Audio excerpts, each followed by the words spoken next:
하나님이 우리를 많이 사랑하십니다. 하나님의 궁휼하심을 입은 자가 가장 큰 은혜를 입은 자입니다. 궁휼이라는 것은 이렇게 못하는 자가 받는 거예요. 뭐 잘하는 자가 받는 게 아니라 죄인이 받는 게 궁휼이에요. 궁휼. 불쌍히 여기는 것은 뭐 이렇게 잘하고 똑똑한 사람이 불쌍히 여기를 받습니까? 영광과 존귀를 받지.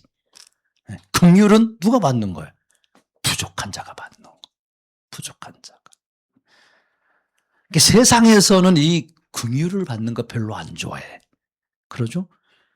그래도 영광을 받고 존경을 받고 존중을 받기를 원하는 것이 세상의 상식이고 윤리입니다. 그런데요, 예수님은 뭐 한다고 그래요? 긍휼히 여겨주신다. 긍휼히 여김을 받는 자가 복이 있다. 아멘. 이건 세상의 상식이 아니에요. 세상의 윤리가 아니에요.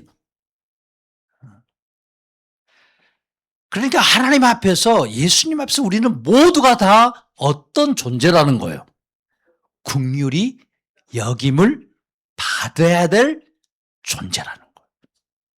여기는 외애가 없어요. 이 땅에서 의인이라고 여기든 잘난든 못났든 이게 상관이 없어요. 모두가 다 하나님 그 창조주 앞에서, 그 의로우신 하나님 앞에서는 어떤 자도 의로운 자가 없어. 어떤 자도 완전한 자가 없어요. 어떤 자도 똑똑한 자가 없어요. 어떤 자도 잘난 자 없습니다. 모두가 다 율법 아래서 죄인이에요. 그렇기 때문에 긍휼히 여김을 받는 자가 복이 있다라고 말씀해 주셔요. 긍휼히 여김을 받으려면 우리가 본능적으로 우리가 죄인이기 때문에 우리의 죄인됨을 주님 앞에 고백하는 거예요. 그래야 긍휼히 여김을 받아요. 긍휼히 여김을 받을 때 주님이 베푸시는 은혜가 바로 우리가 항상 하는 이 성찬의 은혜예요.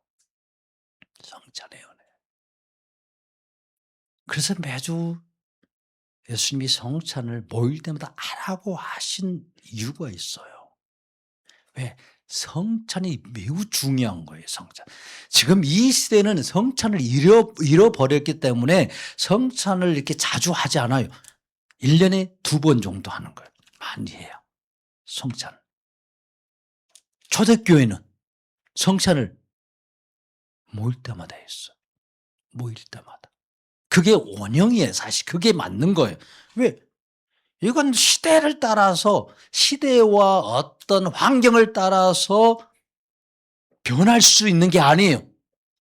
예수님이 마지막 이 땅에서 육체를 가지고 성육신 하신 그 육체로서 인간의 모든 구원을 이루시기 위해서 십자가를 지시기에 죽으시기 바로 직전에 이 무엇을 주셨어요? 성찬을 주셔서 하라고. 그러니까 마치 인간적으로 보면 유언이에요. 유언. 너희가 모일 때마다 나를 기념하라고. 너희를 위해서 내가 죽을 터인데, 너희를 위하여 내가 율법을 완성할 터인데, 이것을 너희들이 기억하고 나를 기념하며 이 성찬을 먹고 마실 때에 너희의 허물과 죄가 사해진다라는 거예요. 너희의 허물과 죄가 다 씻어지는 이 은혜가 있다라는 것을 말씀해 주시는 거예요. 그래서 성만찬을 하시는 중에 예수님이 요한복음 13장에서 볼 때에 그 성찬을 떼시면서 하는 그런 식사 중에, 성찬을 하는 중에 예수님이 발을 닦아주시는 거예요. 제자들의 발을. 이게 섬기는 것을 보여주는 게 아니에요, 지금. 씻는다는 거예요, 지금. 씻는다는 거. 그러니까 베드로가 나는, 씻을 필요 없습니다. 그러니까 예수님이 네가 씻지 아니하면 나와 상관이 없다라고 말씀하시는 거예요. 이게 섬김, 예수님의 섬김인 거예요. 피와 살을 가지고. 그러니까 이렇게 씻어줘야 된다는 거예요. 너희들이 이렇게 씻어야 된다는 거예요. 왜? 몸을 씻은 자, 이미 예수 안에 있지만 여전히 우리는 뭐할 자이기 때문에, 죄인이기 때문에, 여전히 율법과 계명을 깨트리며 살 수밖에 없는 죄인이기 때문에 또 와서 씻어야 된다는 거예요. 이렇게 발을 씻어야 된다. 그래야 너와 나와 상관이 있다는 거예요. 이 발을 씻는 게 뭐예요? 성찬을 계속 하는 거예요. 그래서 이게 성찬이라고 예수님이 가르쳐 주시는 거예요. 그래서 모일 때마다 이것을 행해라. 그리고 나를 기념해라. 기억하라는 거예요. 내가 너희를 위해서 이렇게 너희 죄와 너희 흠을 위해서 내가 죽었다 대신. 그리고 너에게 생명을 준다. 너희 죄를 다 사해 준다. 이걸 기억하라고요. 그래서 우리가 이 성찬을 이렇게 하는 거예요. 이거 할 때 주님을 기억하며, 그렇습니다. 나는 내 공로가 아닙니다. 내 의로 사는 게 아닙니다. 나는 죄악 가운데 여전히 죽어야 되는데 예수님의 이 공로로 나는 살고 있습니다. 나의 허물과 모든 죄가 다 씻어졌음을 찬양합니다. 이런 확신과 이 찬양의 고백을 예수님이 듣기를 원하시는 거예요. 그래서 이 성찬을 모일 때마다 하라고 하신 거예요. 구약에서는 예배가 이렇게 드려질 때 반드시 뭐가 있어야 된다고 그래요? 제사가 있어야 돼요. 피 흘리는 게 있어요. 피 흘림이 없은 즉 사함이 없어요. 이 구약의 모든 제사 예배는 반드시 피 흘리는 제사가 포함되어 있어야 돼요. 그것이 있어야 하나님이 뭐 하신다고? 받으시는 예배. 그래서 그걸 예배라고 그랬어요. 그러니까 신약에서도 성찬이 없으면 사실 예배라고 하나님이 받으실까? 물어보세요, 한번 여러분들이. 구약에서 그렇게 하시네, 하나님. 신약에서. 예수님을 기리는, 예수님의 그 죽으심을, 피 흘리심을 기리는, 그 예수 공로를 기리는 이게 없으면 과연 하나님은 그걸 예배라고 받으실까? 인간의 윤리가 아니라, 인간의 전통이 아니라 성경에서 과연 무엇을 말하는지 정확히 우리는 보아야 됩니다. 우리는 뭐 옆집 사람이 장 보러 가니까 장 보러 그냥 따라가는 인생 아닙니다. 그냥 사람들이 그렇게 살고 있으니까 그냥 그저 그렇게 상식대로 윤리대로 사는 인생 아니에요. 그러니까 예수님을 이렇게 따라가는 것은 좁은 길이라고 말해요. 좁은 길. 넓은 길 아닙니다. 예수 믿는 길은 좁은 길. 그리고 예수 믿지 않고 불교, 유교, 다른 이슬람교 이렇게 믿는 이렇게 넓은 길이라고 생각해요. 아니에요. 지금 예수님은 이 말씀하실 때 바로 유대인들, 그 당시에는 바로 유대인들에게 말씀하신 거예요. 예수의 길은 좁은 길이에요. 좁은 길. 오직 예수 그리스도 이 공로를 붙잡고 살아가느냐, 안 그러면 내 공로를 플러스 시켜서 믿으려고 하느냐. 이건 엄청난 차이입니다. 엄청난 거예요. 그래서 요한계시록에서 우리가 살펴보았듯이 모든 7 교회가 다 그거에 다 걸려 넘어갔어요. 예수님만을 원하지 않아요. 다 자기의 행위가 나와요. 다 행위. 그러니까 네 행위라고 그래요. 네 행위, 너의 행위, 너 교회 행위라고 말하는데 예수님이 보실 때 그 행위가 하나도 구원에 이를 수 없는 거예요. 다 예수님이 그 교회를 책망하시는 거예요. 다 그 행위에 대해서. 그 교회가 못하고 있는 거 아니에요. 다 잘하고 있었어요. 다 칭찬받을 만한 행위요, 사람들이 볼 때. 그런데 예수님 볼 때는 아니었다라는 게 문제라는 거예요. 우리는 이때요, 심각하게 이 말세를 살아가고 있을 때 정확하게 정말 예수님이 무엇을 원하시는지를 보아야 합니다. 말세의 믿음을 보겠느냐, 말세의 믿음을 보겠느냐. 여러분들 보면 믿음 많이 보이지 않아요? 많잖아요. 믿음을 얼마나 믿음 있게 사는 사람들 얼마나 많아요. 헌신하고 그렇게 열심히 신앙생활하면서 사는 사람들 이 땅에 얼마나 많습니까? 그런데 예수님 왜 믿음을 보겠느냐라고 말해요. 말세에 믿음을 볼 자가 없다라는 거예요. 교회가 없어서가 아니에요. 교회 다니는 사람들이 없어서가 그런 말 아니에요. 예수님이 하실 때 그런 말씀. 그러니까 그 당시에도 예수님이 오셔서 그렇게 가르치시고 그렇게 자신을 드러내실 때에도 그 수많은 사람들 중에 예수님을 따르는 사람들은 지극히 소수였어요. 지극히. 수백만 명의 사람들 중에 지극히 소수 수천 명밖에 되지 않아. 이게 바로 예수님을 이렇게 따르고 그분을 쫓아가는 것은 그분이 이렇게 붙잡아 주지 않고 긍휼을 베풀어 주지 아니하시면 따라갈 수 없는 일이에요. 그러니까 정말 그 예수 그리스도가 누구신지 우리는 이렇게 알아가는 게 굉장히 중요한 일입니다. 굉장히.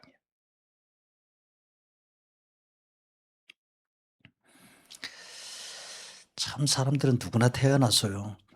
자연스럽게 본능적으로 살고 싶어 하죠. 본능이 있어요. 다 인간은 본능. 근데 그 본능은 어디로부터 나온 거예요? 죄의 본능이에요. 사람은요. 그래서 이렇게 죽고 싶지 않아요.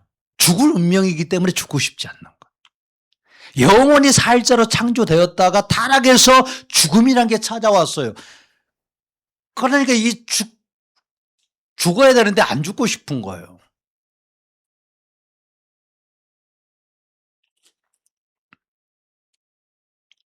그런데 또 한편으로 보면 이 땅에서 사는 사람들 중에 죽고 싶어하는 사람도 있어요. 굉장히 육체적으로 정신적으로 극심한 이 스트레스를 받고 또 여러 가지 상황과 환경이 얽혀가지고 죽어야 되는 상황이 될 수도 있고요.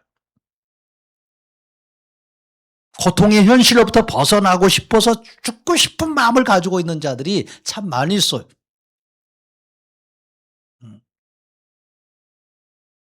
그래서 극심한 이런 스트레스를 받고 그런 어떤 고통 가운데 극심한 어떤 상황 가운데 들어가면 다 한 번쯤은요 죽고 싶다라는 거예요. 자살의 충동을 느끼면서 사는 거예요. 어떤 사람들은 스스로를 위해서 죽음을 자청하는 것이 아니라 때로는 나라와 민족을 위해서 이 한 몸, 이 목숨 바치겠다라고 해서 때로는 다른 사람들을 위해서 이렇게 죽음을 선택하는 경우도 있어요. 이럴 때 뭐 죽음은 자살이라고 말하지 않죠. 희생이라고 말하는 거예요. 희생.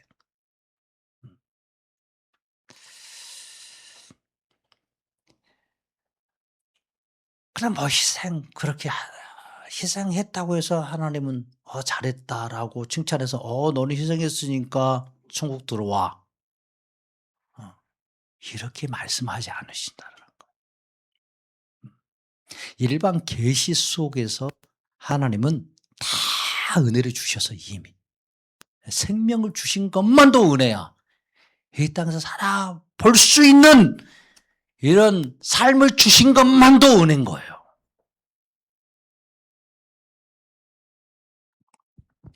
참 엘리야가요 북이스라엘 왕궁으로 종교 계획을 하러 들어갔어요. 불과 비를 내리는 이 모든 놀라운 사람들이 볼 때는 뭐 기적적인 일을 지금 나타낸 거잖아요. 그래서 이 엘리야가 열심히 또 기도했어요. 그 산에 올라가서 이 땅에 부흥을 이루어 달라고. 이 땅에 다시 하나님의 나라가 세워 달라고.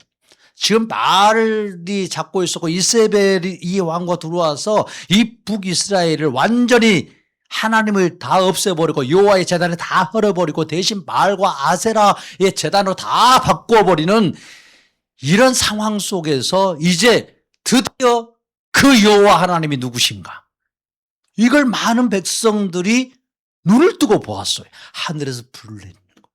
하늘에서 비가 내리는 거예요.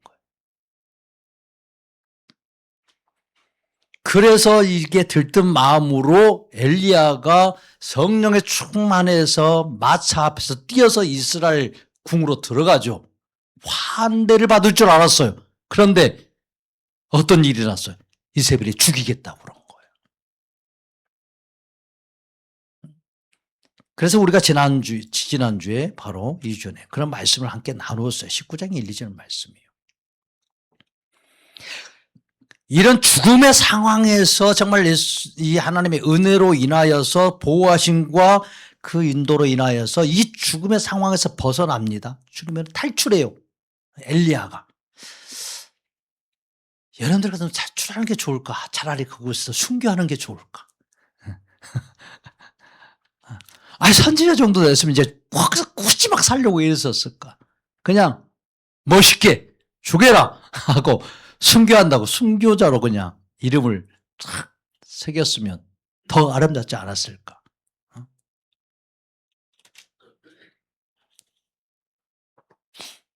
참, 그러죠. 살고 싶은 거예요, 모든 인간은 다. 죽고 싶지 않아. 그렇잖아요. 그래도 엘리야가 어디까지 도망친지 알아요? 북이스라엘이에요, 북이스라엘. 북이스라엘에서, 그러니까 북한 쫙 위에, 평양 그쪽에서 도망쳐서 어디로 왔냐면, 이 남쪽을 넘어서, 휴전선을 넘어가지고, 이렇게 서울을 지나서, 몰래 막 피해서, 광주를 지나서, 제주도까지 갔어. 거기까지 도망갔어. 거기까지 도망갔어요. 왜 누가 쫓아올 것 같으니까?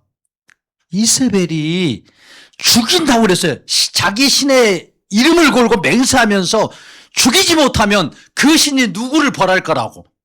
그죠? 자기를 벌할 거라고 하는 이 무시무시한 맹세를 해가지고 반드시 엘리야 죽이겠다고 한 거예요. 그러니까 엘리야는 그 생명을 유지하고 싶어서 어디까지 도망친 거예요. 그렇게 도망쳤어요. 제주도까지. 왜? 또 이세벨이 이렇게 연락해가지고 이 남쪽 유다 왕에게 엘리야 도망치면 좀 잡아달라고. 잡으면 너 돈을 이렇게 현상금을 주고 다른 조공 같은 것도 이렇게 줄 테니까 하면 얼마든지요. 그건 다 될 수 있는 거예요. 그러니까 얼마나 이 무서움과 두려움 속에서 엘리야가 이렇게 밤길을 이용해서 도망쳤는지 몰라.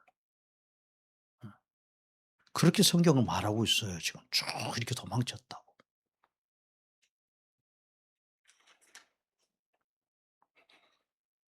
누구의 생명을 위해서? 그냥 자기의 생명을 위해서. 자기의 생명을 위해서 도망하여 유다에 속한 브에세바까지 이르렀어요. 쭉 제일 밑에까지 내려가 버린 거예요.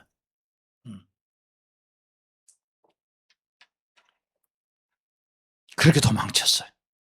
그런데 이런 엘리야가 지금 이상한 이 모습, 이상한 일을 하고 있어요.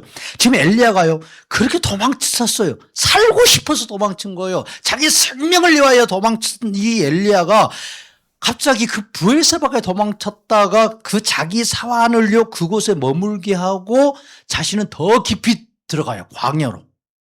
사람이 없는 곳으로. 광야로 들어가서 한 노뎀나무 아래에 가더니 털썩 주저앉습니다. 그리고 이런 기도를 해요. 이런 말을 해요. 이런 넋두리 같은 이야기를 4절 한번 보세요. 자신은 광야로 들어가서 하루길쯤 가서, 그게 더한 거예요. 하루길이 최소 50km는 더 들어갔다는 소리예요, 지금. 하루길쯤 들어가서 한 노뎀나무에 앉아서 자기가 죽기를 원하여 이르되 여호와여 넉넉하오니 지금 내 생명을 거두시옵소서. 나는 내 조상들보다 낫지 못하니이다 하고.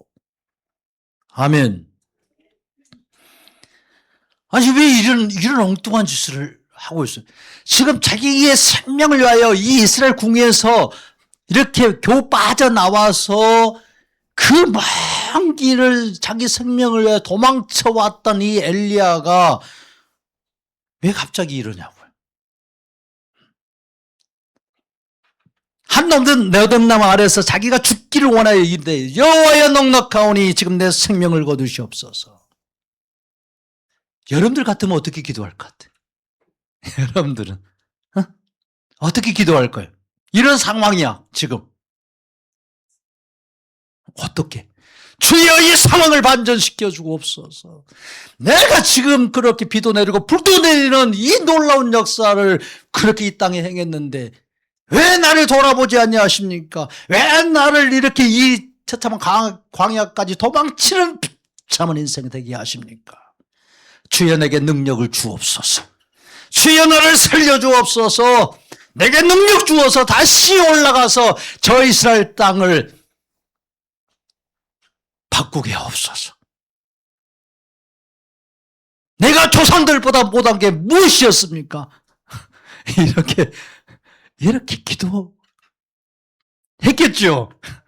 네, 그러죠. 아멘 나와야 돼, 이렇게. 다 이렇게 기도해요. 다. 그러니까 이 엘리야의 기도가 이해가 되지 않는 거예요. 도대체 무슨 이런 기도를 하고 있어요, 지금.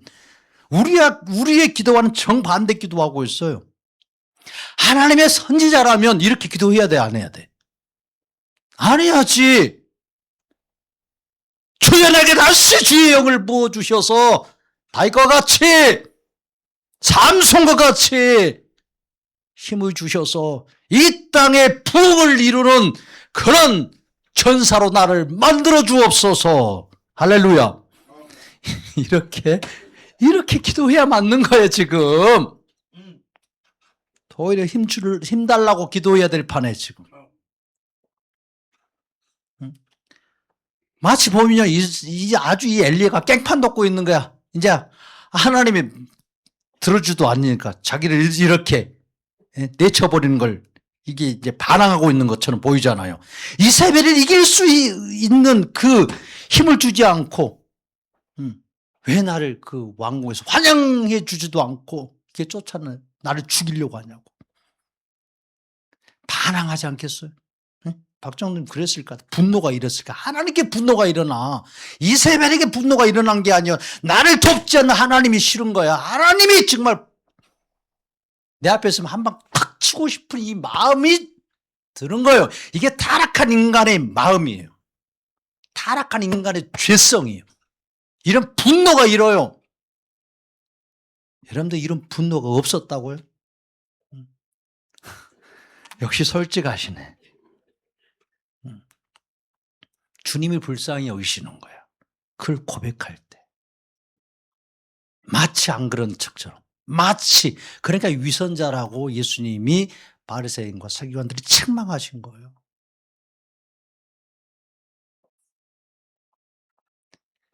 엘리야가 하늘에서 불과 비를 내렸던 하나님의 능력이 조금이 맞냐고요, 지금.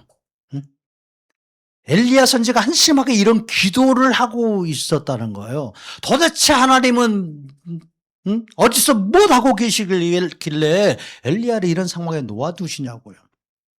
자신의 종이 열심히 사역하다가 죽고 싶을 지경에 이르도록.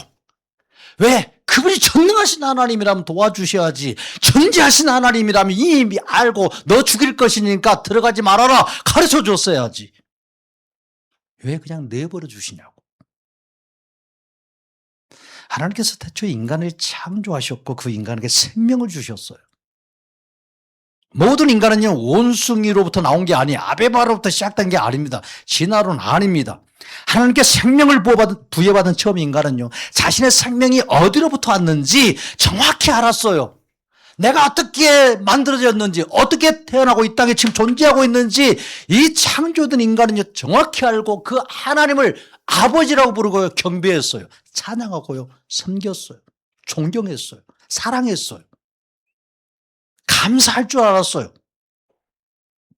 자신에게 생명을 주신 창조자 하나님께 기꺼이 내 생명도 드리고 싶은 이런 열망이 첫사람에게는 있었습니다.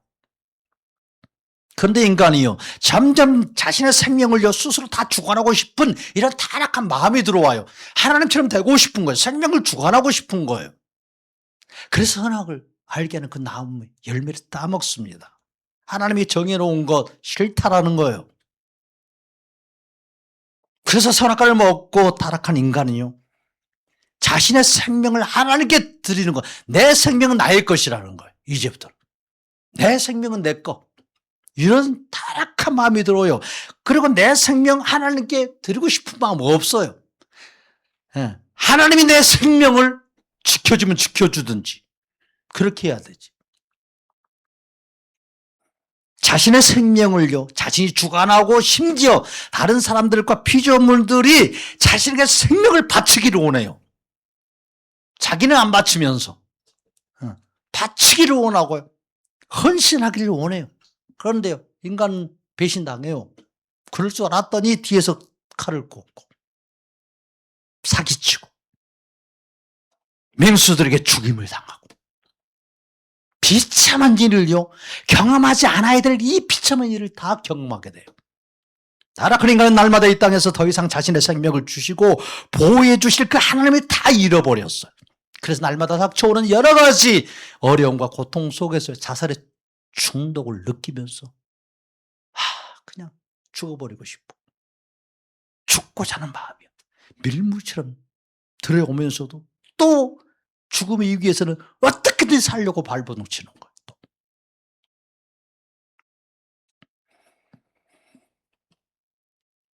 자신의 생명을 하나님께서 주관하시고 다스리시는 것을 싫어하고 그렇게 타락한 인간은 생명의 기쁨은요, 인간에게서 멀어지는 거예요. 예수님이 오셔서 생명을 주시고 더 풍성하게 해 주신다는, 생명의 기쁨을 주신다는, 삶의 기쁨을 주신다는 거예요. 그렇게 예수가 없으면요, 삶의 어떤 기쁨을 잘 몰라요. 신앙생활 하는 게 고난의 길이야. 고난의 길. 고난의 길. 주와 함께 걸어가는 것이 기쁨의 길이 아니야. 고난의 길. 왜 고난의 길이 되겠어? 내 의를 만드니까. 내 생명을 내가 지켜야 되니까. 그렇게 인간에게서 그 기쁨은요, 다 사라져버리는 거예요. 날마다 죽고 싶을 정도로 아픔과 고통과 괴로움과 눈물만 있는 이런 끔찍한 그런 삶이요. 그러니까 내가 이런 삶에서 살았으니까 하나님 나 좀 봐주세요. 이런 소리를 하는 거예요. 이게 타락한 인간의 모습이고 실체입니다. 인간은요, 하나님 버리면, 타락하게 되면 단지 어떤 영적인, 어떤 마음적인 부분만 이게 힘들어지고 어려워지는 게 아니에요. 어두워지는 게 아닙니다. 삶의 전반이 사실 무너지는 거예요. 삶의 전반이 어두워지는 거예요. 빛이 없는데. 오늘 본문의 이 엘리야가 노뎀나무 아래서 앉아서 죽기를 이렇게 원합니다. 정말 이해되지 않는 거예요, 지금. 지금 내 생명을 거두어 달라고. 나는 내 조상들보다 낫지 못한 자라고. 이렇게 강구하면서 자신의 생명을 거두어 달라고 기도하고 있어요. 엘리야 같은 큰 선지자가 왜 이런 기도하고 있냐고. 절망해서요. 낭망해서. 인간적인 낭망이겠어요? 인간적인 절망이겠어요? 이스라엘 이 궁에서 나를 돌봐주지 않는 그 하나님에 대한 이 반항이겠어요? 우린요, 엘리야를 굉장히 오해합니다. 엘리야가 힘들고 지쳐서 이제 그만 사역을 하도록 자기 목숨을 거두어 달라고 기도하는 줄로 착각해요. 아니에요. 지금 엘리야는요, 지금 갈멜산에서 하나님의 능력을 힘입어서 불과 비를 내렸어요. 여호와 그분이 참 하나님이시다라는 것을 많은 백성들에 보여주었어요. 그런데요, 그 백성이 회개하지 않는 거예요. 그 백성이 돌아오지 않아요. 돌아올 줄 알았어. 그렇게 놀라운 기적을 보면 돌아올 줄 알았는데 그 백성이 돌아오지 않아요. 이스라엘 모든 신하와 그 왕이 그를 보고 여호와 하나님이 참 신이구나. 우리가 잘못했구나. 마치 니느웨 성에 이 요나가 가서 그 하나님을 선포했을 때 그 왕으로부터 모든 짐승까지 금식하면서 회개하고 돌아왔는데 이스라엘 이 백성들은 돌아오지 않는 거예요. 여전히 돌아오지 않는 이스라엘 백성들로 인하여서 이 엘리야는요, 탄식을 하고 있어요. 자신의 무능력하며 자신의 이 무능력함에 가슴 아파하면서 비통한 심정으로 간구합니다. 여호와여 넉넉하오니 지금 내 생명을 거두시옵소서. 여호와여 나는 충분합니다. 나같이 무능하고 연약한 자가 이만큼 일한 것이 너무나도 과분합니다. 주님, 내 생명을 거두시고 더 똑똑하고 더 능력 있는 자 구원자를 보내주셔서 이 땅에 부흥을 주옵소서. 이 땅을 살려주옵소서. 이 땅을 돌이켜 주옵소서. 지금 이 간구를 하고 있어요. 모세와 여호수아와 입다나 사무엘 같은 이 조상들은요, 크고 놀라운 능력으로 죽어가는 이스라엘 백성들을 하나님께 돌아오게 하잖아요.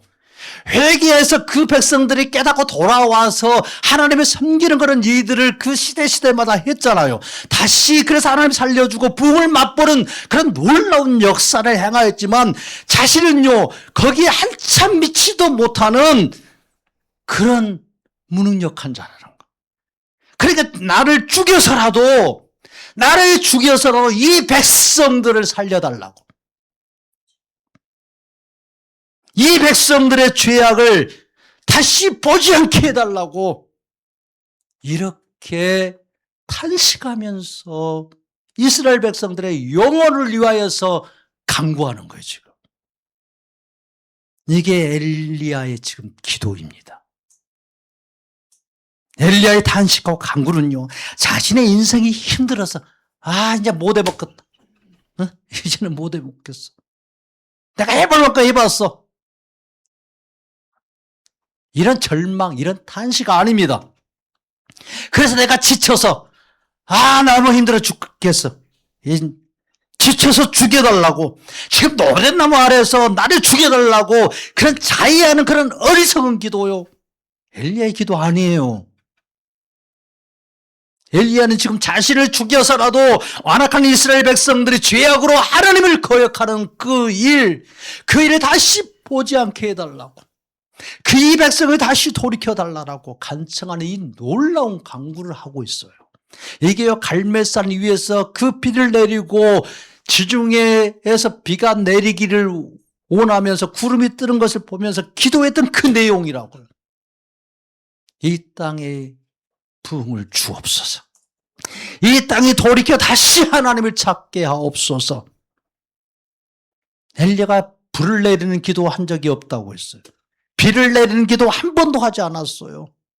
엘리야의 모든 기도의 핵심은 그 하나님이 여호와만이 참 하나님이신 것, 그분이 주가 되시는 것, 이 백성이 알게 해달라고, 이 땅을 돌이켜 이 땅이 하나님을 경배하며 찬양하는 이 땅이 되게 해달라고.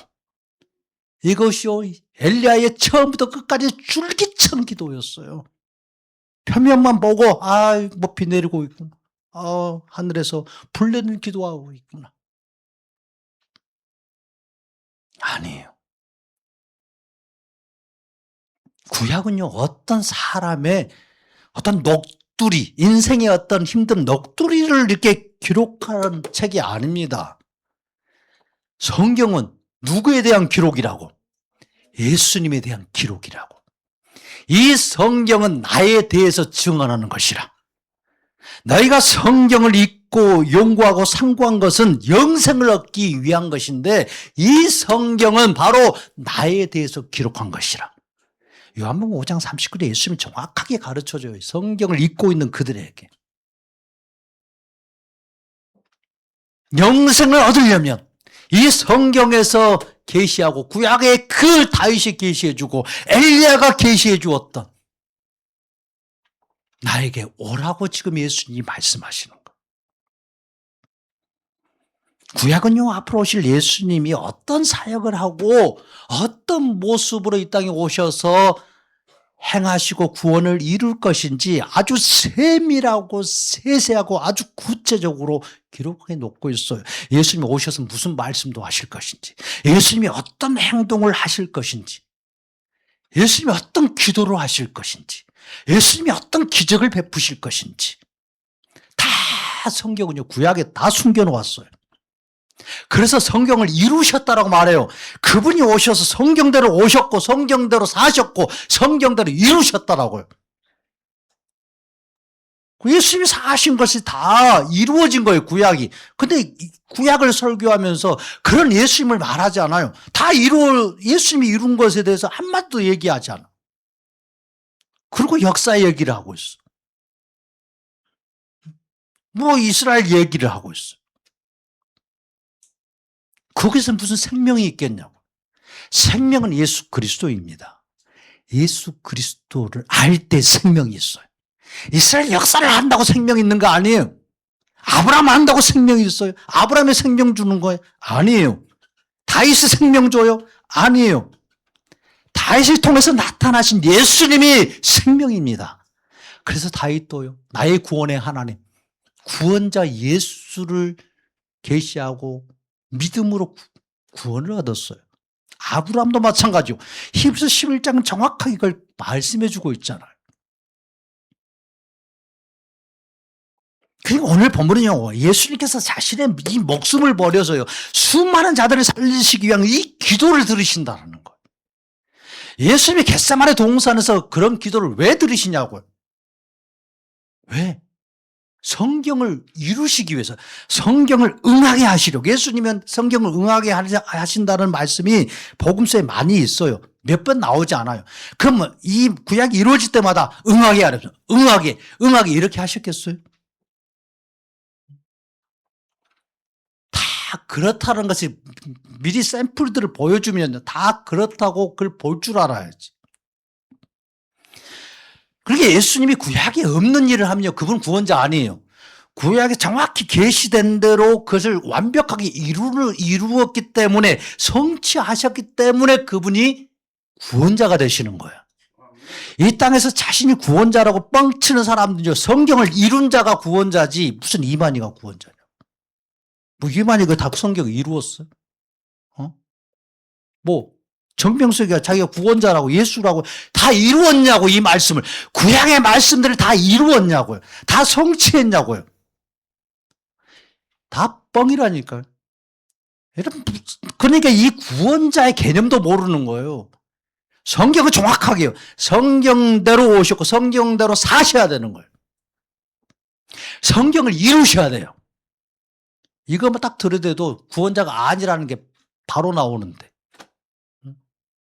그러니까 예수님이 왜 이스라엘 땅에 오셔야 되는지, 왜 누구의 그 후손으로 조상 이 혈통을 따라 오셔야 되는지, 왜 다 그걸 기록해 놨겠냐고. 구약에 왜 한국 땅에 안 오고 그 땅에 왔냐고.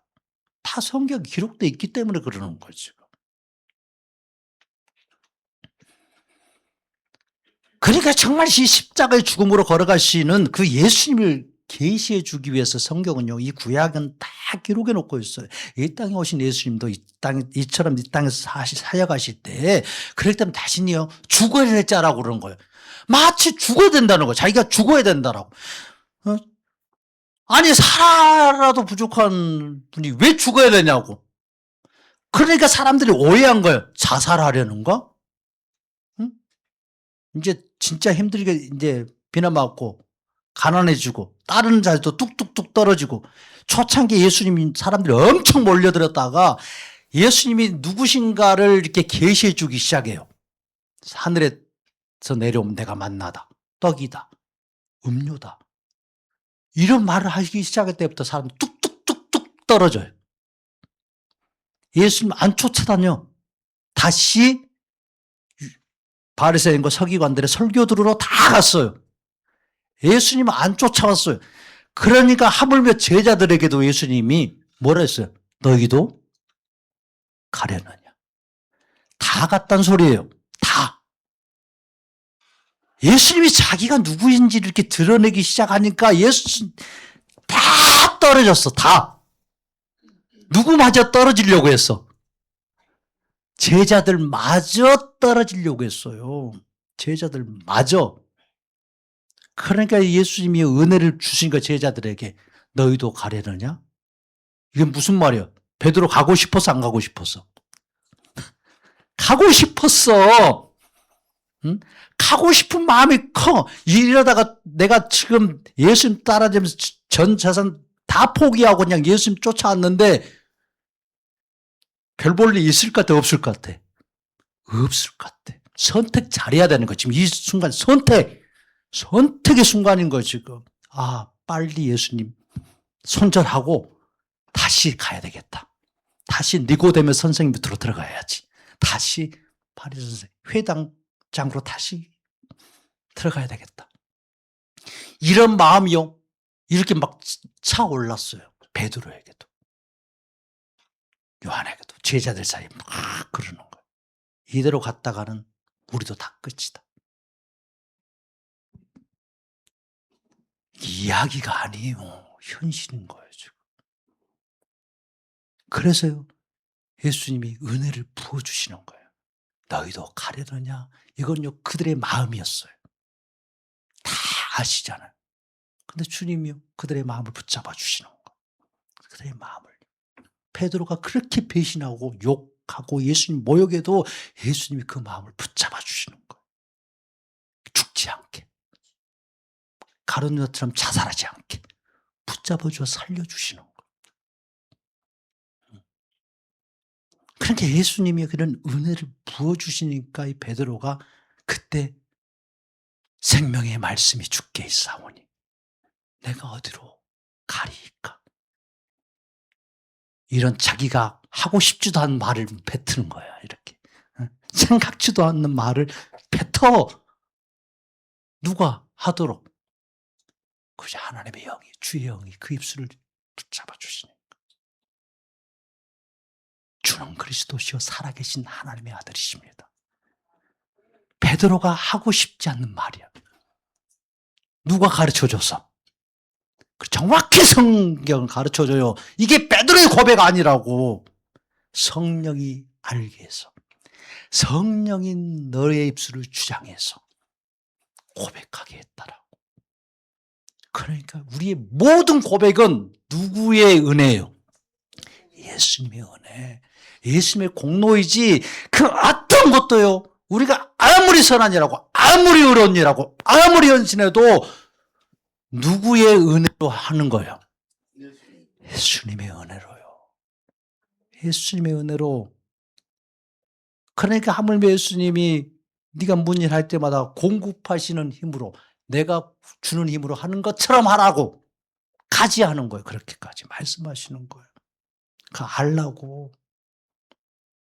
그렇게 요한계시록 들어가다 보면 그래서 그렇게 성도들이 천국 갔다가 의의 면류관 막 생명의 면류관 막 면류관 막 쓰고 싶어 가지고 갔는데 천국 딱 가서 보니까 이 모든 면류관이 누구 거라고? 예수님 거라고. 내 거인 줄 알았는데 내가 한 일이 아무것도 없어. 내가 그렇게 배신하고 도망가려고 한 거 예수님이 다 안아서 이렇게 보듬어 주니까 그때 주의 말씀이 주께 생명이 있는데 내가 어디로 가리이까. 이런 말을 하고 있는 거야, 자기. 그런 모습 안 보겠어요. 천국 가면 다 보여. 예수님이 그 나를 이렇게 안 붙잡았으면 나는 지옥적이 불구덩 속에 들어가 있겠고. 이걸 보니까요. 그래서 요한계시록 4장에 보면 이 24장로 성도들 대표하는 머리 다 면류관 벗어서 주께 다 드리는 거예요. 그렇게. 내게 아니라는 거.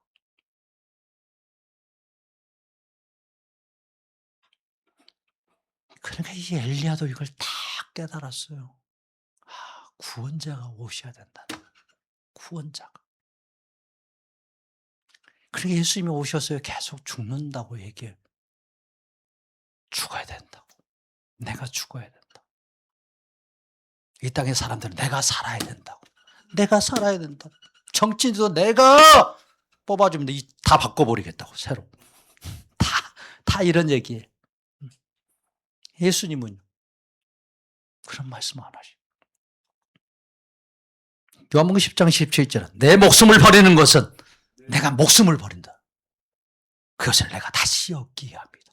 나는 버릴 줄도 알고 나를 취할 줄도 안다. 예수님의 사역은요. 죽음에 이르는 사역이었어요. 죽음에 이르는 사역. 예수님은 자신의 목숨을 버리기를 원하시는 거예요. 참 이해가 되지 않아요. 왜? 그분이 그렇게 목숨을 버려야 그 목숨이 우리에게로 오기 때문에. 우리에게 뭐가 돼요? 생명이 되기 때문에. 생명. 예수님은 이 땅에 있는 모든 죄인들을 위해서 대신 죽으심으로 수많은 자들에게 생명을 주는 이 사역을 감당하시러 이 땅에 오셨습니다. 지금 예수님은 엘리야가 마치 노뎀나무 아래서 탄식하며 기도한 것처럼 예수님은 겟세마네 동산의 어느 이 감람나무 밑에서요 자신의 생명을 드리는 기도를 하는 거예요. 자신을 죽여서요 수많은 이 영혼들을, 이 죄인들을 살려달라고. 이것이 아버지의 뜻대로 되기를 원한다고요. 하늘에서 이룬 것 같이 이 땅에서도 이게 이루어지기를 원한다고요. 예수님은 땀방울이 핏방울이 되도록 기도하셨습니다. 그러니까 엘리야가 어떻게 기도했는지 좀 상상이 되십니까? 이제 넉넉하니까 진짜 죽겠으니까 좀 이제 나 죽여달라고. 이렇게 하셨겠다고. 이렇게 엘리야가 기도했겠다고. 갈멜산 위에서 머리 쳐박고 그렇게 간절히 기도한 것처럼 엘리야가 그 노뎀나무 아래서 그렇게 머리를 쳐박고 이 땅을 살려달라고, 이 죄인들을 살려달라고, 자기 백성을 살려달라고 몸부림치며 기도하는 엘리야의 그 모습이 보이지 않습니까? 그 모습이요, 이 땅에 오신 예수님의 이 감람산에서 드렸던 예수님의 기도의 모습이. 아버지여, 내 뜻대로 하지 마옵시고 아버지의 뜻대로 하옵소서. 아버지의 그 뜻이 이루어지기를 원합니다. 나를 죽여서라도 그 죄인들이 돌아오시는 것을 원하시는 아버지의 뜻이 이루어지기를 원합니다. 나를 십자가에 매달아 죽이심으로 저들의 생명을 구원해 주옵소서. 이것이 예수님의 기도였어요. 그 십자가에서요, 아버지여 저들을 불쌍히 여겨 주옵소서. 저들의 죄를 용서해 주옵소서. 이런 예수님의 기도가 나올 수밖에 없었던 거예요. 오늘 본문은요, 예수님과 연결해 보지 아니하면 엘리야를 오해할 수밖에 없어요. 엘리야를 거의 우리의 수준으로 그냥 인생 살이 힘드니까 그냥 살기 싫어 이제. 좀 이렇게 사역하다가 지쳐서 이제 나 못 해먹겠어. 성도들이 이렇게 나를 괴롭히고 만들고 난 더 이상 못 해먹어. 여러분들 얘기해요. 아니에요. 난 너무 재밌어.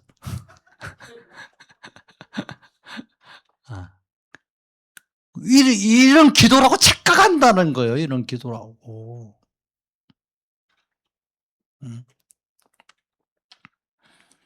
예수님은 갑자기 오신 분은 아니에요. 하늘에 뚝 떨어진 분은 아닙니다. 갑자기 태어나신 분은 아니에요. 때가 참에 정확하게 이건 말이에요. 때가 참에 하나님이 정하신 그 날짜가 참에 오셨어요. 그 때와 기한은 누구만 안다고? 하나님 아버지만 아시는 거예요. 오시는 때도, 예수님이 오실 때도 아버지만 알고 예수님이 초림하실 그때도 누구만 아셨던 거예요. 하나님 아버지는 아셨어요. 정확하게 날짜가 정해져 있었단 말이에요. 그냥 대충 온 거예요? 아니에요. 정확한 날짜로 왔어요. 정확한 때로, 시로 왔어요. 예수님 죽으시는 때와 시도 정확하게 기록되어 있어요. 그때 죽지 아니하시면 예수님 구원자 아니라니까요. 정확하게 기록되어 있어요. 성경은. 언제 죽어야 되는지, 몇 시에 죽으셔야 되는지, 어떤 상황에서 죽으셔야 되는지, 이게 다 구약에 들어있어요. 그때 죽지 아니하면 안 된다니까. 그분 구원자 아니시라니까. 근데 그때 정확히 죽으시는 거예요. 그러니까 인간이 자기 죽음도 자기에 맞춰서 못 죽어요. 그분이 하나님의 이 계획 안에 있기 때문에 이게 이루어지는 것이지, 사람이 내가 죽고 싶다고 죽어져요? 안 돼요. 상황이 안 되면 못 죽는 거고, 다른 사람 옆에서 살려주면 안 되는 거예요. 그게 예수님이 지금 죽을 때가 아니라고요. 도망쳐 다니고. 그분은요, 전능하신 분인데 도망쳐 다니신다는 그대로. 왜? 지금 때가 죽을 때가 아니시니까. 정확한 그때에 죽으시는. 예수님은 자신이 구원자이심을 스스로 입증하고요, 증거하는 전능자이십니다. 그분은 육신으로 이 땅에 오셨지만 그분의 본체는요, 하나님이십니다. 인간의 인성이 100%이시지만 그분은 신성으로 100%이신 예수 그리스도이십니다. 예수님의 죽으심은요, 그래서 인간처럼 극심한 아픔과 고통을 피하려고 죽으신 게 아니에요. 수많은 자들에게 생명을 주고자 죽으셨기 때문에 예수님의 죽음은요, 힘이 없어서 죽으신 게 아니에요.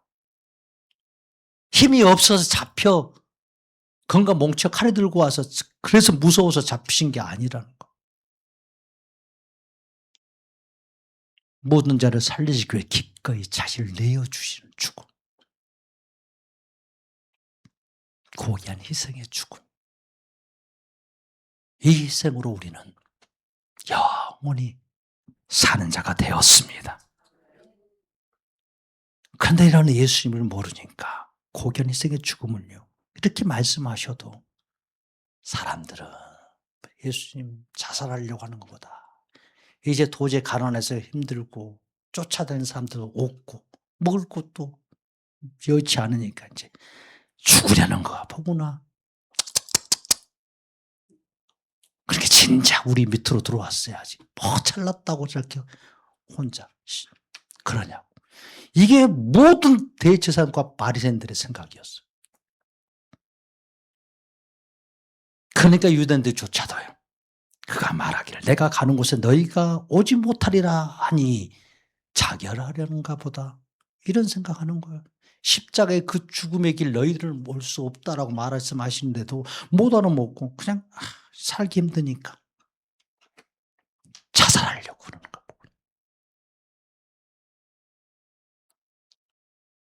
누가 예수의 마음을 알겠어요? 누가?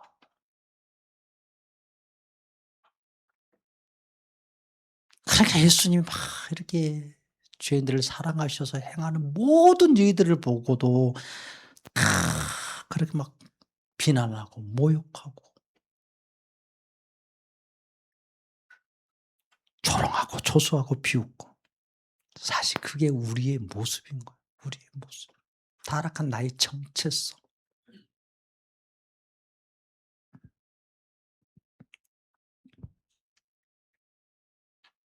예수님이 이렇게 생명을 버리고 왜 죽어야 되는지 이렇게 반복해서 말씀하시는 것은 결국 나의 죄를 짊어지고 죽으시는 예수님을 알아야 하고 그 예수님을 믿어야 구원에 이를 수 있기 때문에. 그래서 성경에 비유의 어떤 설교가 많이 나오잖아요. 그중 하나가 선한 목자, 선한 목자이신 예수님. 나는 선한 목자라. 선한 목자는 양들을 위하여 목숨을 버리거니와 삭군 목자는요, 아니요, 양도 제 양이 아니야. 이리가 오는 것을 보면 내가 살고자 내 생명을 위하여 양을 버리고 도망가는 거예요. 이게 사실 엘리야의 모습이야. 자기 생명을 위하여, 성경은 정확히 기록하고 자기의 생명을 위하여 그렇게 도망쳐 버렸어. 그럼 이런 기도는 누가 은혜 주셔서 하는 기도겠어? 그죠? 예수님이 은혜 주셔서 하는 기도지. 하나님의 영이 들어가야, 임재해야 이런 기도를 하게 되는 거예요. 예수님은 이렇게 선한 목자라고 단호하게 말씀하시는 거예요. 선한 목자, 삭군 목자는 정확하게 나누어집니다. 정확하게. 예수님이 그래 선한 목자라고 자신의 목숨을 양을 위해서, 우리 같은 양, 선한 양이요, 착한 양이요, 나쁜 양이요? 네? 양 중에 선한 양이 있어 없어? 없어요. 다 나쁜 양이야. 그러니까 다 양 같아서 각기 뭐 했다? 제 길로 갔어요. 양이 선한 양이요? 착각한, 우리는 양이 선하다고. 오히려 염소가 더 선해. 염소가. 좀 선한 걸로 치면 염소가 더 선해요, 성격상.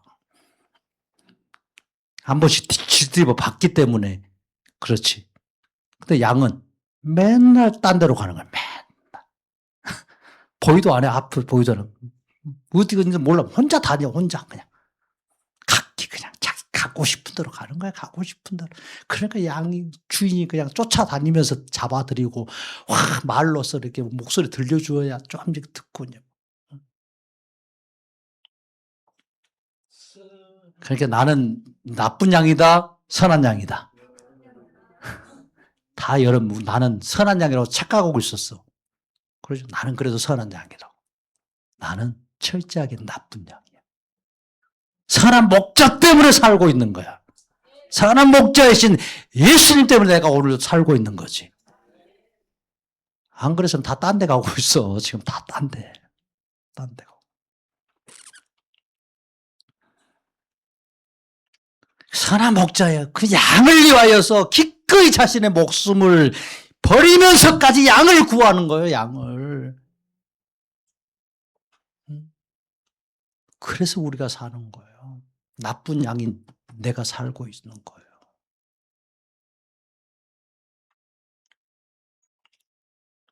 생명을 빼앗기지 않기 위해서 가족도 배신하고 친구도 배신하고 민족도 배신할 경우에 그걸 잘했다고 할 사람 한 사람도 없어요. 그냥 인간의 삶에서도 그냥 윤리적으로서도 중요한 것은요. 얼마나 잘 사느냐 이걸 중요하게 여기잖아요.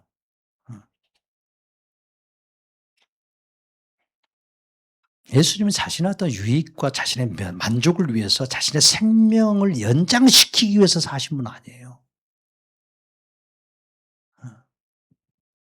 그게 좀 더 살고 싶어서 예수님이 막 유대인들이 돌로 던질 때 도망쳐 갔다라고 유대인들은 막 얘기했어요. 그래도 생명이 중요한 걸 아나 보네. 얼마나 모욕했는지 몰라요. 예수님은요. 그 생명, 자신의 그 생명을 연장하기 위해서 도망치고 피하고 그랬겠어요. 예수님 자신의 죽음으로 우리와 같은 무수한 죄인들을 용서하시고자 이 죽음의 때를 기다리셨고 기꺼이 우리를 위해서 죽어주셨습니다. 하나님의 뜻을 거부하고 죄를 지은 인간들이요. 죽음의 고통과 아픔 속에서 자살의 충동을 매일 느끼다가 지옥 가는 이 비참한 인생들을 하나님 아버지는요 불쌍히 여겨주십니다. 그래서 하나님 아버지께서 선한 목자 같은 예수님을 이 땅에 보내주시잖아요.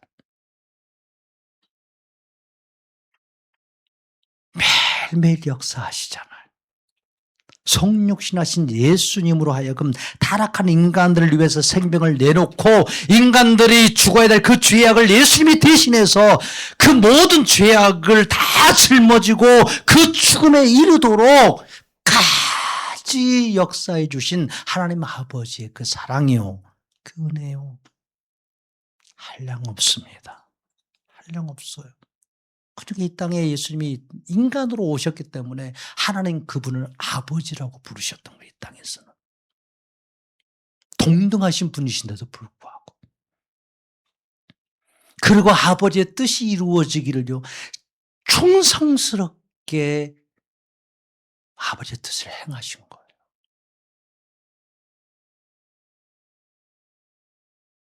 완전한 충성은 예수님 한 분뿐입니다. 예수님만이 충성이세요. 그 충성이 우리를 살게 했습니다. 모든 인간이 다시 구원을 얻고 다시 생명을 얻는 길은 아버지, 하나님 아버지께서 예수님을 통해서요. 그래서 다 이루도록 해주셨어.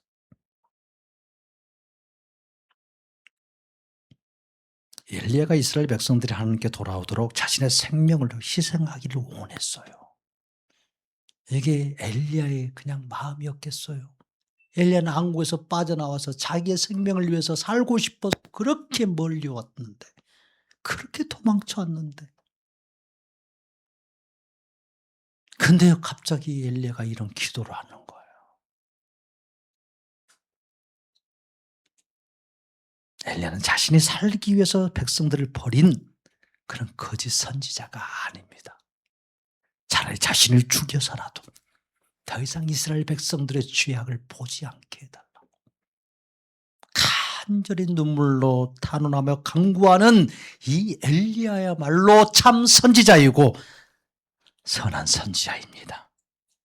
엘리야 자신이 아무리 노력하고 아무리 일했어도 돌아오지 않는 이 이스라엘 백성들의 완악함 때문에 하나님께 눈물로 기도하고 자신을 차라리 죽여달라고 탄원하면서 이렇게 부르짖는 이 엘리야, 하나님이요 그를 높여주시는 거예요. 다른 어떤 선지자보다요, 다른 어떤 선지자들보다 예수님이 구원을 완성하시려고 이렇게 십자가에 죽으시러 올라가는 이 변화산에서 모세와 엘리야만 불러요. 모세와 엘리야. 다른 수많은 선지자가 있는데 왜 엘리야를 부르시냐고요. 예수님이 이 구원의 사역과 아주 긴밀하게 연관되어 있기 때문에. 하나님의 북이스라엘이 위대한 선지자로요. 이렇게. 비록 이 엘리야는 책도 쓴 적이 없어 지금. 그죠? 뭐 다니엘 선지자 책도 쓰고 호세아 선지자 책도 썼는데 엘리야에 대한 이야기는 많지도 않아. 성경 11기. 근데도요. 하나님은 그를 굉장히 사랑하신 거예요. 다른 선지자들보다. 위대한 선지. 왜? 예수님의 사역이요. 죽으심의 사역. 이걸 정확히 계시하고 드러낸 이 놀라운 복을 받은 자가 엘리야라는 거예요. 그게 하나님 보시기에 이렇게 큰 선지자예요. 하나님 보시기에 훌륭한 선지자예요. 그렇다고 뭐 다른 선지자가 훌륭하지 않냐? 아니에요. 특별히 은혜를 받은 거죠. 특별히 은혜를. 상급은 그래서 엘리야가 많겠어요? 다니엘이 많겠어? 상급은 똑같아. 예수님이 상급이시니까. 예수님이 상급이시니까. 그런데 이 땅에 살면서 그런 은혜를 받았다는 게 얼마나 큰 영광이냐고요. 이게 얼마나 큰 기쁨이냐고. 천국 가면 이게 큰 기쁨인 거예요. 큰 기쁨. 그 세례 요한이 하늘에서 가장 큰 자라고 천국에서 가장 큰 자라고 말씀해 주시는 거예요. 예수님.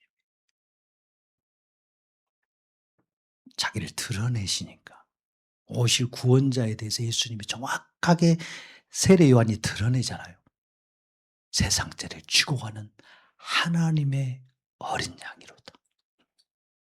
예수님 보고 예수님이 누구신지를 정확하게 사람들에게 메시지를 주는 거예요. 저분이 우리의 죄를 짊어지고 죽으실 어린 양이다. 누구도 이해하지 않는 거예요. 누구도.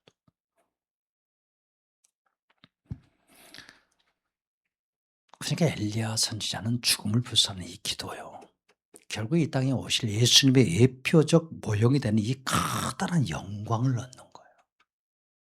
이 땅에서는 그렇게 비참하게 왕국에서 이기지도 못하고 도망쳐야 되는 비참한 신세, 불을 내리고 비를 내던 선지자가 하루아침에 자기의 목숨을 구걸하고 도망쳐가는 이 비참한 신세가 되는데 천국에서는 박수 쳐주고 있었어요. 잘했다. 예수님의 사역을 대표하는 크고 위대한 선지자의 이 사명을 감당하는 큰 복을 받았어요. 이 땅에서 복과 하늘에서의 복은요 달라요. 하나님이 생각하시는 복과 내가 얻고자 하는 복이 달라. 그러니까 하나님이 원하시는 기도하고 내가 원하는 기도가 또 달라. 그러니까 잘 생각해야 되는 거예요. 내가 원하는 기도를 해야 되겠어요? 아니면 하나님이 원하시는 듣기를 원하는 기도를 하는 게 낫겠어요? 어떤 게 큰 기도? 그러죠. 하나님이 뭐 듣고 싶어하는 기도, 내가 원하는 기도가 아니라 예수님이 이 땅에 오셔서 자신이 원하는 기도였어요. 하나님 아버지가 원하시는 기도만 했어요. 그러죠. 기도의 모델이에요. 기도의 모델. 그래서 예수님이 망했어. 예수님이 승리하셨어요. 그러면 됐어요. 그럼 우리가 어떻게 기도할지 답은 다 나오는 거.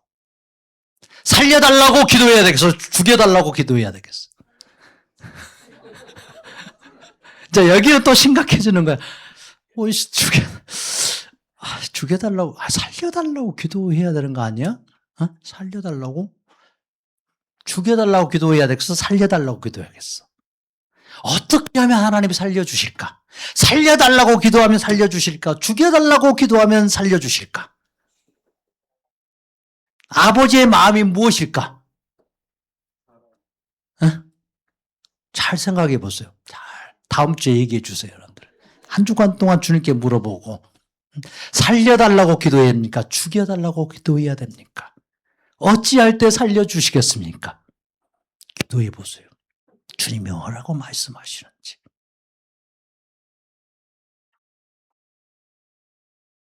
근데요, 우리의 생각과는 거꾸로 해야 주님은요, 기뻐하신다니까요. 바울은 날마다 살려달라고 했어요? 죽여달라고 그랬어요? 여러분들이 존경하는, 여러분들이 사랑하는 바울 사도는 죽여달라고 했어? 살려달라고 했어? 왜 대답을 안 하셔? 몰라서? 나는 날마다 죽노라. 나는 날마다 죽노라. 나는 날마다 사노라. 아니에요. 난 날마다 살고 싶습니다. 아니에요. 나는 날마다 죽어야 될 자입니다. 죽여주옵소서. 그러니까 주님이요, 불쌍히 여기서 살려주시는 거야. 불쌍히. 하나님의 긍휼, 맨 처음에 얘기했죠. 하나님의 긍휼.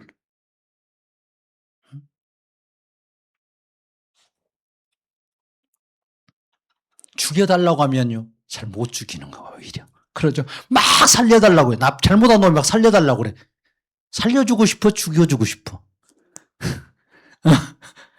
잘 생각해 보시라고. 나쁜 놈이야. 근데 막 총고되니까, 살려주세요, 살려주세요. 그러면 살려주고 싶어? 죽이고 싶어? 뭐 물어보고 말 것도 없어. 그냥 좀만 생각해 보면 바로 나와. 그렇지. 당연히 죽이고 싶지. 더 죽여버리고 싶지. 그래서 더 밟아버리고 싶은 거야. 그래서 이게 인간의 타락한 마음이에요. 인간도 하물며 그러는데. 인간. 근데 진짜 잘못했어. 근데 이 사람이 뭐라고 그래? 내가 죽을 죄를 지었다고. 죽여달라고. 죽여달라고. 죽여달라고. 죽여달라고. 여러분요, 불쌍한 마음이 드는 거야. 인간도. 그 말 듣기를 원하는 거예요, 인간도.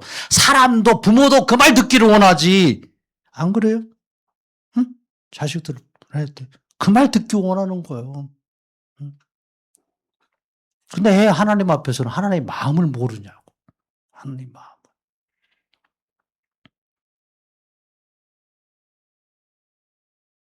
우리는 내 의로움으로 사는 자가 아닙니다. 내 노력으로 내 생명 지키며 사는 자가 아닙니다. 예수님께서 생명을 버려 살아난 존재가 바로 성도입니다. 성도. 그래서 내 생명은 지금 뭐로 사는 거예요? 덤으로 사는 거예요. 예수 생명으로. 아멘. 내가 열심히 신앙생활 했기 때문에, 내가 열심히 기도 생활했기 때문에, 내가 헌신 많이 했기 때문에, 거룩하게 살았기 때문에 구원받고 천국 가는 게 아니에요. 예수 공로로 천국 갑니다. 예수 공로의 그 은혜 때문에 내가 헌신도 할 수 있었고, 내가 기도도 할 수 있었고, 내가 하나님께 찬양도 할 수 있었고. 아멘. 그래서 모든 게 은혜고 감사한 거예요. 예수님이 나를 살리기 위해서 죽으셨기 때문에 나는 아무 공로 없지만 예수 공로로, 오직 예수 공로밖에 없도다. 하늘 가는 밝은 길이 내 앞에 있으니 오직 예수 의지하여, 예수 공로만 의지하여 들어가는 곳, 천국입니다. 이런 분명한 고백이 있어야 돼요. 예수님은 나에게 영원한 생명 주시기 위해서 예수님은 자신의 생명을 버리려고 그토록 애쓰셨어요. 하나님이신 그분이 인간으로 내려오신 이 비참함을 그분이 겪으셨어요. 자기가 만든 피조물에게 모욕을 당하고 저주를 당하고 욕을 듣고 돌질을 당하고 빨가벗김을 당하시면서 예수님 어떻게 이럴 수 있냐고요. 어떻게 이러실 수 있냐고. 나 같은 더러운 자를 살리려고 겟세마네 동산에서 자신의 생명 다 버리고 하나님의 뜻대로 자기를 죽여달라고 눈물로 간구하신 예수님의 마음이에요.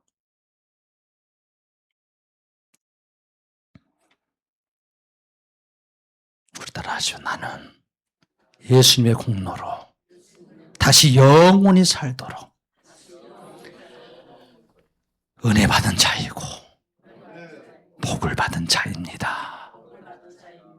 아멘, 아멘, 아멘. 우리는 예수님의 이 희생을 깊이 묵상하고 예수님의 희생을 깊이 감사하면서 인생을 살아야 합니다. 우리는 험한 인생을 살아올 때 고마운 사람이 한두 사람이겠어요?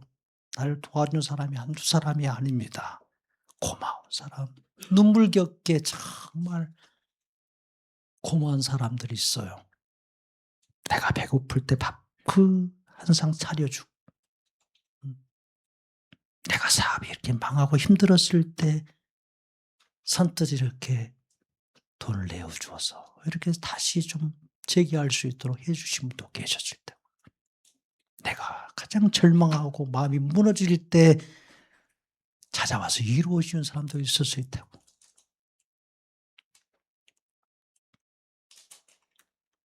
내 모든 어떤 죄악을 대신 죽지도 않는 자들을 위해서는 생각나면 눈물도 나고 가슴도 이렇게 막 뭉클해지면서 그러면서 눈물로서 말을 잇지 못하면서 막 그런 얘기를 하면서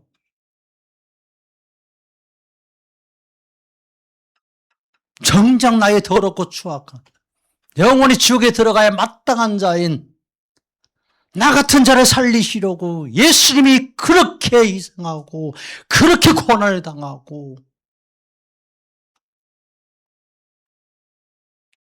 그 모든 수치를 다 당하셨는데 그분을 생각하면 그런 먹먹한 마음도 들지 않고 막 그러려니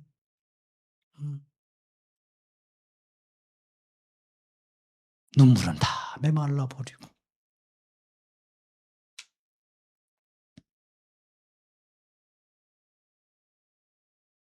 끝없이 용서해 주시기를 수없이 하시면서 영원히 살 수 있는 생명 주신 예수님을 위해서 눈물도 없고 감격도 없고 먹먹한 그분의 생각에 먹먹한 마음도 들지 않고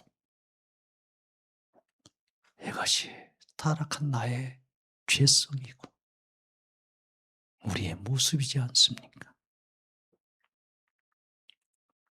인생을 살 때 가장 힘들고 가장 고통스러워서 자살하고 싶은 유혹을 심하게 느낄 때 그 옆에서 마음과 생각을 붙잡아 주시고 그 마음과 영혼을 일으켜 주신 예수님, 대신 죽어주신 예수님을 기억하면서 감사하며 찬양하는 것조차 다 잊어버리는 것. 이것이 우리의 모습이에요.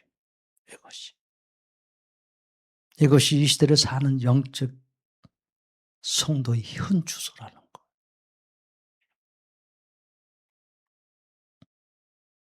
이제부터는 성도라면 자신의 인생의 가장 큰 은인, 도저히 갚을 수 없는 그 사랑에 내가 빚을 진 자, 가장 큰 은인 예수님으로 여기고 감사하고 유일하게 오직 예수님이라고 외치는 성도가 되기를 축복합니다.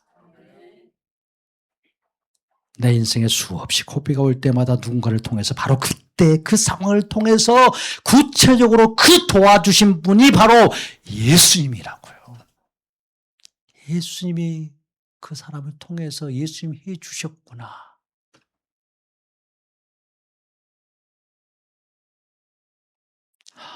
그렇구나. 이렇게 고백하고 그렇게 예수님을 깊이 아는 우리 샘서는 교회 성도가 되기를 축복합니다. 우리 옆 사람들에게 다시 한번 인사합니다. 예수님이 다 하셨습니다.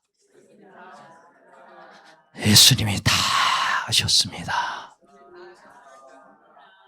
아멘. 아멘. 그래서 우리가 예수님처럼 살기 위해서 모인 곳이 성도입니다. 그분을 닮아가는 거예요. 그분.